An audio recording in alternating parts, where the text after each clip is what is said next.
In today's video, we are going to show you how to find your Axiom wallet. Let's begin. Now, the first thing that you need to do is log in using your credentials.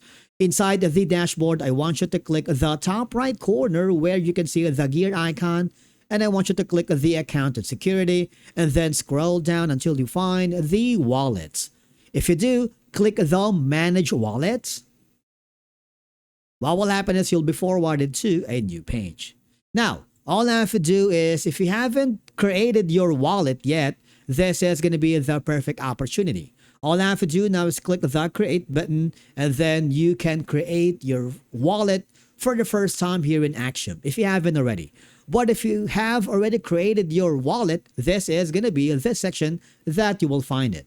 Now, as you can see, we have already created our wallet, and you have the ability to edit the name of that specific wallet. For example, let's say I am going to rename this wallet, and then you can use this wallet address before completing any transaction. And basically, that's it for today's video on how you can find your Axiom wallet together with your wallet address.